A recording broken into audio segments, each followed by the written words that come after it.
As Executive Director of Dorcas International Institute of Rhode Island, our next speaker is responsible for leading an almost 100-year-old organization that provides education, immigration, and employment services for over 15,000 low-income adults and families.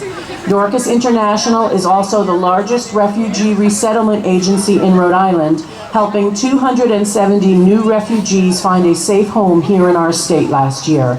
Please welcome Kathleen Cloutier. Thank you very much. It's really an honor to be here. And I have to say, I've only been with Dorcas International Institute for 3.5 years. But although I've worked in human services for 30 years, this has been the most meaningful 3.5 years that I can talk about in my career. And it's best expressed by one of our new board members, who shared with me why he felt so deeply about the work we do at Dorcas International.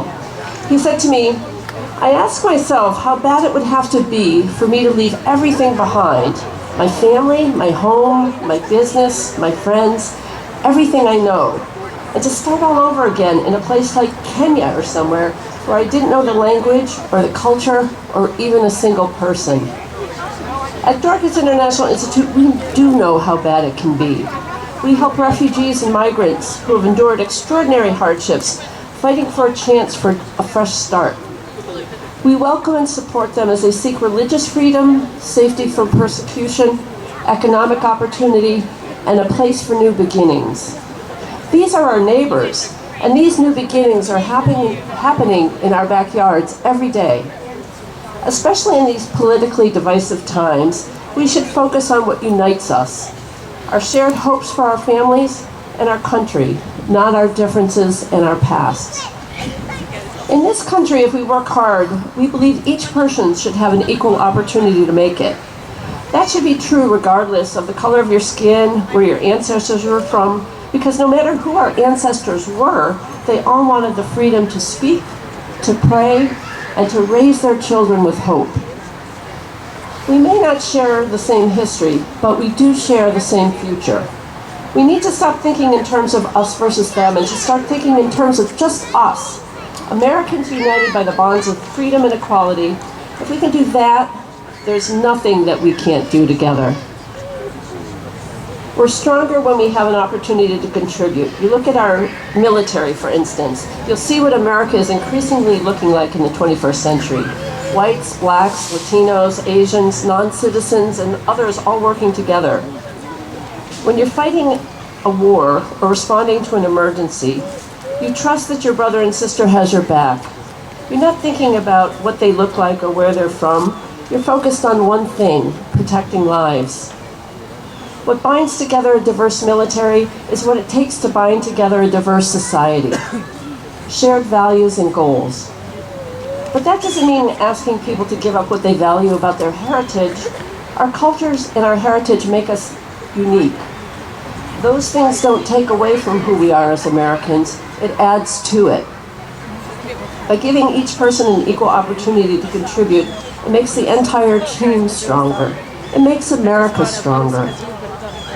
There's never been a more important time to talk about what it really means to be a welcoming place. Welcoming is more than tolerance. It's about developing a true respect and appreciation for our neighbors, supporting inclusion, and making sure that everyone, newcomer or longtime resident, feels that they belong here. Most of us believe in treating everybody fairly, regardless of what they look like, where they're from. But what we believe consciously and what we feel and do unconsciously can sometimes be two very different things. There was a study that showed how strong these unconscious biases can be, even when they contradict our stated values. College students were asked to evaluate black and white job applicants who had really strong or really weak resumes. Race didn't matter. They picked the best candidates. But when the applicants' credentials were somewhere in the middle, in that gray zone, white applicants tended to get chosen. We may not be able to eliminate our unconscious stereotypes, but let's recognize them. Let's talk about them. And let's decide to treat people equally, regardless of them. By being conscious of our biases, we can limit their effects on how we treat people. I think we can all agree that we want to make sure our country is prosperous and its people are living a good life. Prosperity requires harnessing everyone's skills and energy to grow our economy. In order to achieve this goal, we need to improve the way people become part of our country.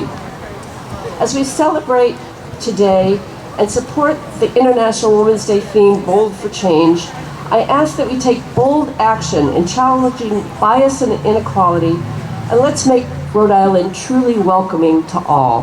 Thank you.